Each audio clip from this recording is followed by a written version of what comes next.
just happy that they walked out and the damage was minimal compared to what's come through. On the beach side, strong winds took the roof off of a Sonic drive-in and damaged several fishing piers. And Corey Martin in Galveston. Thousands of homes and businesses are still without power in Texas and Louisiana. The Justice Department is asking a federal court to issue a temporary restraining order against a new law in Texas that bans abortions after about 6 weeks of pregnancy. An emergency motion was filed last week when the DOJ filed a lawsuit asking the court to declare the law invalid. Attorney General Merrick Garland argues the law is unconstitutional. This is NPR News from Washington. 3 former U.S. intelligence and military operatives have reached an agreement with the Justice Department.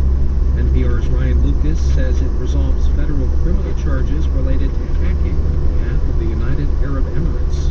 According to court documents, the 3 men, Mark Baer, Ryan Adams, and Daniel Garrick, have admitted to violating export laws and computer hacking in their work for the United Arab Emirates. They've agreed to pay a total of some $1.6 million in penalties as part of what's known as a deferred prosecution agreement with the Justice Department to resolve the criminal case against them. The charging document filed in federal court says the men provided hacking services and tools to the United Arab Emirates, the Gulf nation's government hack into computers and mobile phones, including in the United States.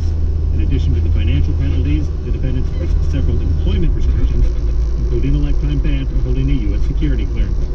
And with NPR News. South Korea's military says North Korea test fired 2 ballistic missiles off its east coast today. This comes days after Pyongyang test fired cruise missiles. Japan's prime minister calls the latest action by North Korea outrageous. He says it threatens peace and security in the region. North Korean ballistic missile launches occurred as South Korea was testing its newly developed ballistic missile fired from a submarine. Police in northern Mexico said they'd located 38 people who were abducted from a hotel early yesterday by gunmen who showed up in 3 SUVs.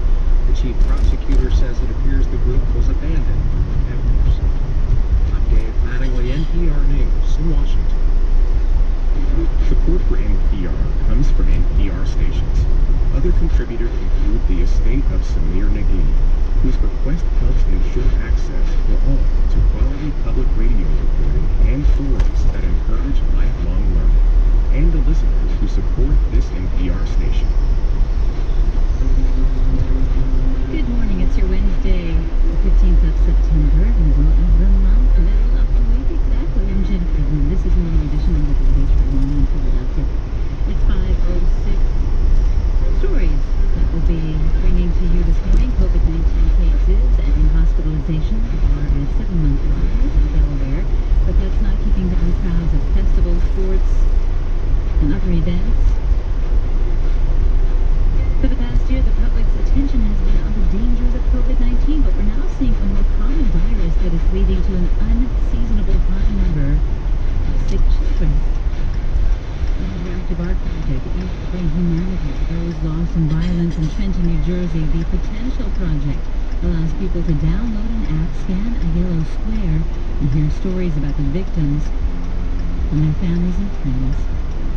Those stories and many others coming our way this morning. Sports, Cubs beat the Phils 6-3. The 2 teams play again tonight in South Philly.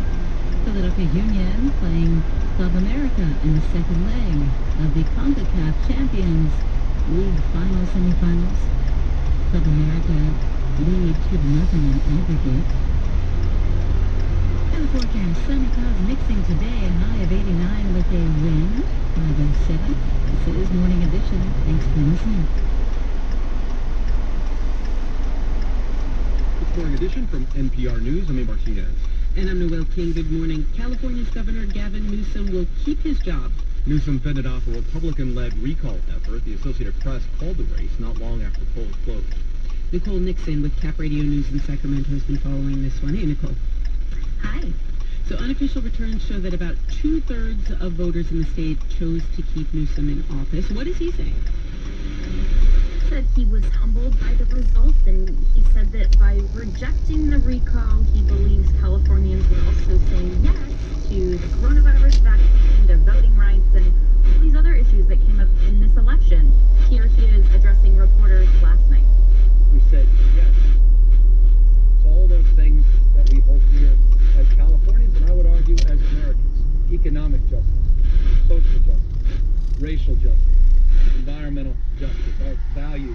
California's made so much progress. All of those things were on the ballot